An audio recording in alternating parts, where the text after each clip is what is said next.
wrote, life is 10% about what happens to you and 90% about how you react to it. I'm actually going to say that again because it took me a while to actually get this one. Life is 10% what happens to you and 90% how you react to it. How many times have you faced a situation that has just totally rocked your world and you wonder, how could this ever happen to me? Maybe a spouse has left you, or you lost a business, or you lost a friend. Your health is in jeopardy. Maybe it wasn't something as quite traumatic as that, but it still rocked your world. How did that make you feel? Did you want to scream at the top of your lungs, punch a wall, go to bed and stay there forever, or something else? I ask this question because I wonder if how many of the disciples may have felt when they saw their teacher, their friend Jesus, leaving them. In many of the events that the disciples went through, they were puzzled. And they doubted. At the crucifixion, they ran away horrified. At the resurrection, they actually doubted that this had happened. So let's have a look at their reaction to the ascension. I'm reading from Luke 24:50-53.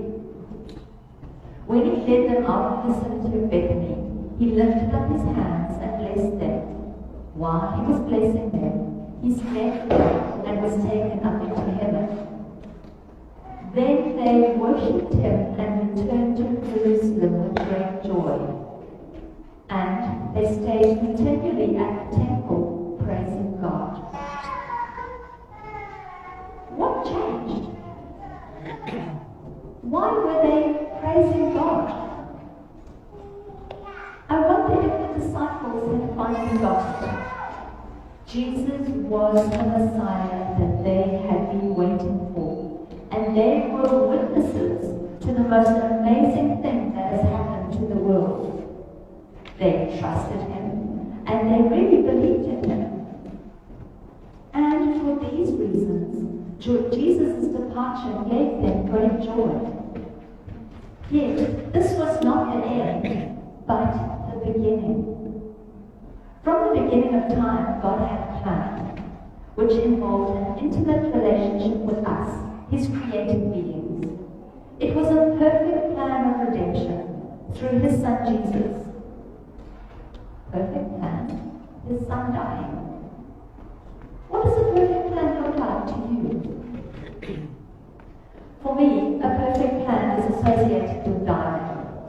As some of you may know, that my husband and I are experienced divers, and we love scuba diving. Scuba diving has its risks. And as experienced divers, we do our very best to diminish these risks, to the point of what we call a perfect dive. Perfection implies planning your dive and diving your plan. Preparation and planning are key to a perfect dive. The dive plan generally outlines what we're going to do at the dive site, what the sea conditions are like, what type of dive are we going to do, are we deep diving, drift diving, night diving, which direction should we go? If there's a current, we need to swim into the current first and let the current lift us back to our starting point. How long are we going to be down for? Who uses the most air? What risks do we need to look for? For example, in a deep dive, we need to have a 5-meter decompression stop. Do we have an emergency tank at 5 meters waiting there for us if we need it? Do we know what narcosis is? Do we know the symptoms? Do we know how to treat it? Get this wrong and lives are at risk. Once the plan is complete, we then dive to that plan. And the perfect dive is the dive that went according to the plan. In this respect, Jesus led a perfect life.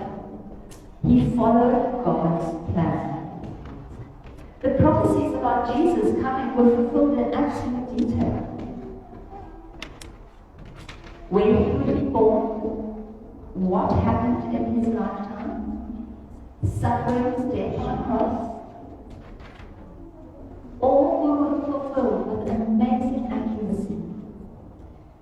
Coming to earth was done in a perfect way. Virgin birth in the line of David, not riding high and mighty, but humbly, not overwhelming people and giving them no chance to deny him, keeping free will perfectly. Jesus lived a perfect life. He did not disobey God's ways, and he followed God's plan exactly. In the scriptures, we see that Jesus had a way of disagreeing vehemently with people, but still managing to keep relationship with them. He was able to elevate the status of woman without advocating hatred of men. Jesus cared for the poor, but he did not advocate hating the rich. He had a way of teaching with authority, which upheld the law, confirming the ethical side of God's ways, but changing the punishment if people transgressed. Remember in John 8, the woman that was caught in adultery. The Pharisees wanted to stone her. Yet, did Jesus condemn her? No. He said, change your life, go and sin no more. Jesus lived a life in close relationship with God. He frequently spent time with God and prayed. He followed God's plan exactly, including that painful death on the cross, and then the glorious resurrection. In any sphere of life, we would usually have to undergo a period of preparation before enjoying the position of any real responsibility and influence. In the Old Testament, Joseph underwent 13 years of really tough training before suddenly catapulted into the position of Prime Minister of Egypt. Moses enjoyed 14 years in the desert before he was ready to lead Israel out of Egypt.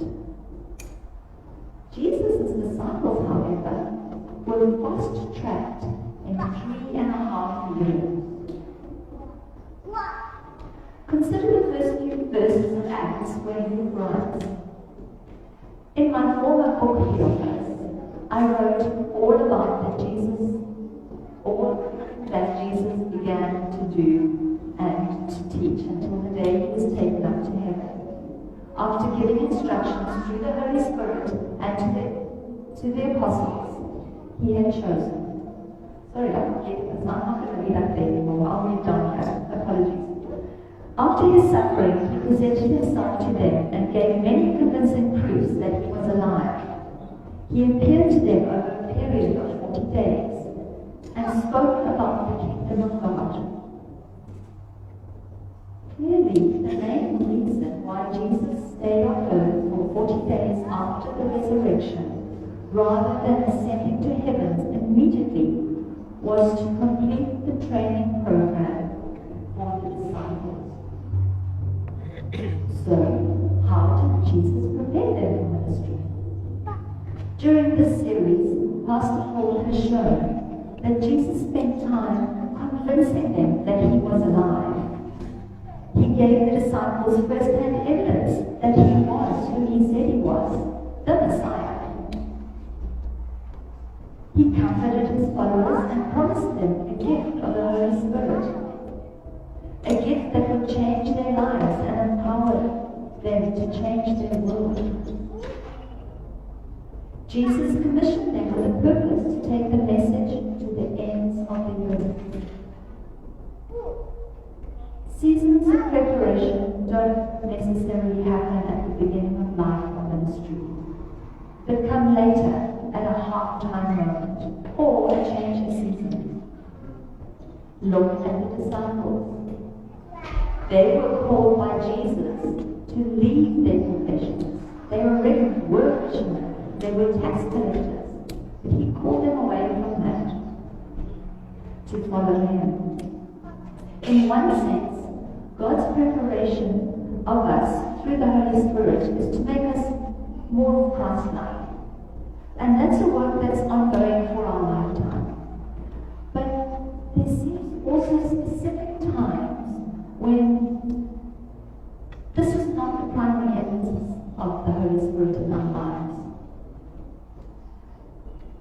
There's a season when God needs to there's a season when God is helping us to do root work rather than fruit work. You see, with God, our roots need to be deep and wide before we can see any fruit. Are you in a season of preparation? If so, can I encourage you to cooperate with the Holy Spirit, to do the necessary work in you so that He can do all the things that He wants to do through you. Let the Holy Spirit help you fulfill God's plans for you. That was a little bit of a science, sorry, I've got off track there. Now let's have a look at what Jesus, now that we've looked at what Jesus did on earth, let's get back to how it all ended. In Acts 1, 9 to 11, after he said all these things, he was caught up as they looked on, and a cloud took them up out of their sight. While they were looking intently into the sky as he was going, two men in white suddenly stood beside him. Men of Galilee, why did you stand looking into the sky? The same Jesus who has been taken from you into heaven will return in the same way as you have watched him go into heaven. Jesus' crucifixion was public. His resurrection wasn't. No one was there. No one witnessed it. But Jesus' ascension, that was viewed by the disciples. Jesus gave the disciples a front row seat to his ascension. The ascension was the perfect way to go. I guess if Jesus had appeared less and less over time and then the appearances had stopped, there would have been the speculation as to what happened to him. Maybe he did die after all. But the disciples saw him. There was no denying that. They saw him raising up. They received a blessing and watched him rise up above the clouds. A perfect end. The ascension had a profound those words are not coming up today. Sorry. The ascension had a profound impact on the disciples. Up to the moment that Jesus ascended into heaven, the disciples seemed puzzled, always trying to figure out what is Jesus getting up to? What is he meaning? Where are we going with this? But after the ascension, they worshipped him. They traveled back to Jerusalem with great joy and maintained a regular presence in the temple worshipping God. I have a question for you. As Christians, what does the ascension mean to you?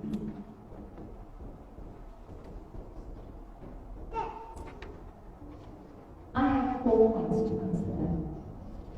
Because of the ascension, firstly, we have a mediator in heaven. 1 Timothy 2:5. For there is one God and one mediator between God and mankind, the man Jesus Christ. Notice, the man Jesus.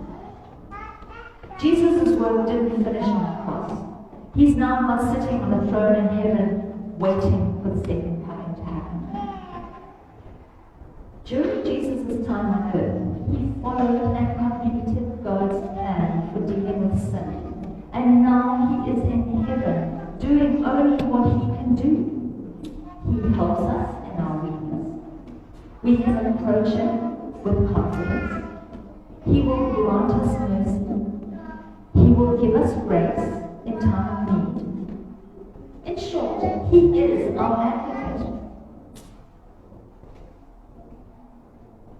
Point number 2. Because of the ascension, we have the Holy Spirit. In Luke 24:49, I'm going to send to you what my Father has promised, but stay in the city until you've been clothed with power from on high. God knew we would need help to live a Christ-like life, a life that follows His plans. So, He gave us not only Jesus as our role model, He gave us the Holy Spirit. The Holy Spirit makes things very clear for us. It's not something mystical, where you sit and meditate and hear this creepy voice telling you what you must do.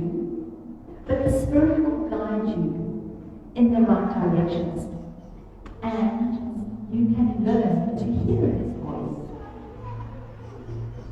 By being obedient to God's Word and what He works in your heart, you can tune your ear so that you can hear more and more clearly. The Spirit can guide you through all things, that's such a tremendous comfort. And it's a good reason why He's also called the Comforter. Because of the ascension, we have purpose. In Acts 1:8, but you will receive power when the Holy Spirit comes on you, and you will be my witnesses in Jerusalem, in all Judea and Samaria, and to the ends of the earth. We have purpose. We are going to be Jesus' witnesses.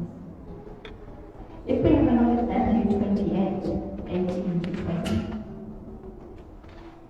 Then Jesus came to them and said, all authority in heaven and on earth has been given to me.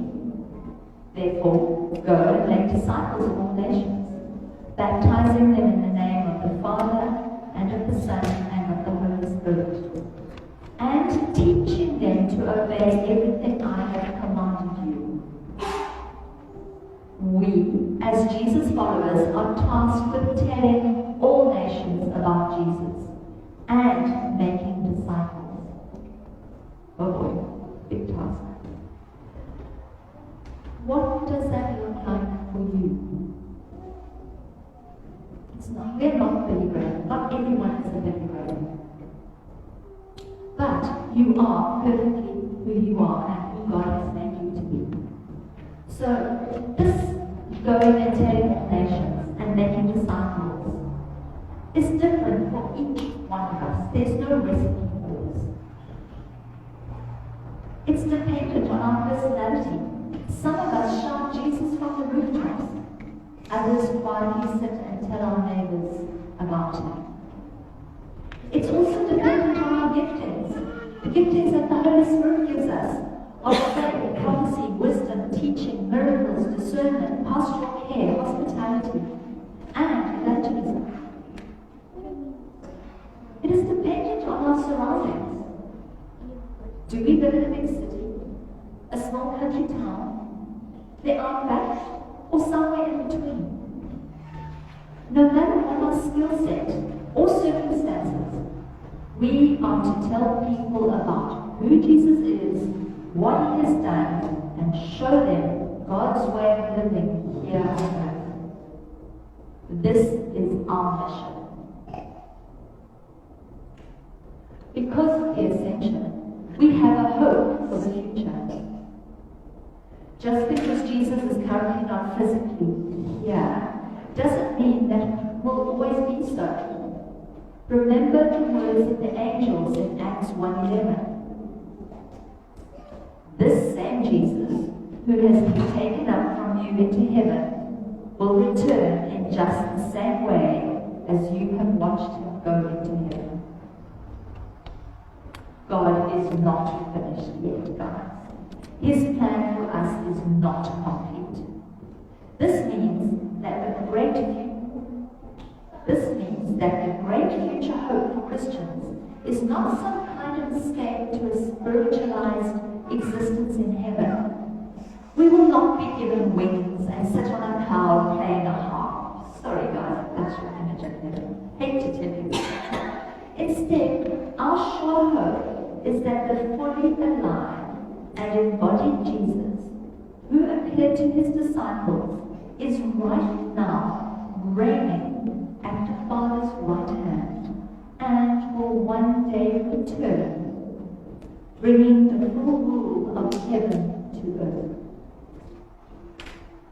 Those of us who trust in him will live with him and serve him in our resurrected, glorified bodies. There's a thought, a new body. I'm so looking forward to a body that has no aches, no pains. What a future and a hope. In summary, because of the ascension, Jesus is working and ruling the universe. He is our mediator.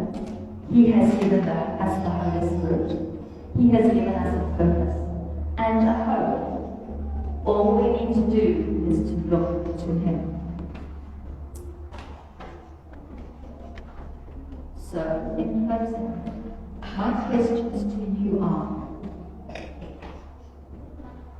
you following God's plan for your life?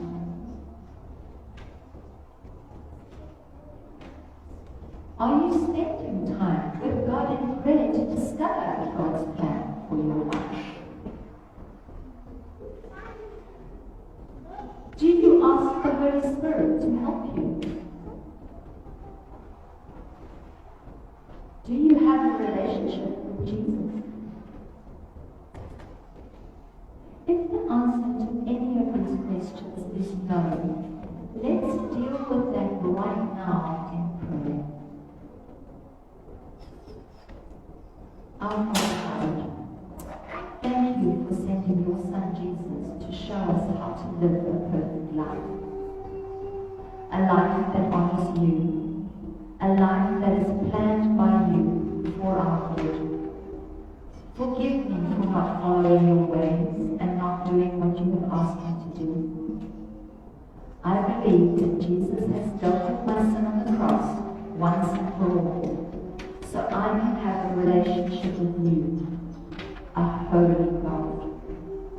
Now, I ask you come into my life. Fill me with your Spirit, so I can start to live a life that you have chosen for me. That complete and perfect life of obedience to you. I choose to have you, God, directing me in all that I do. Amen. Let the worship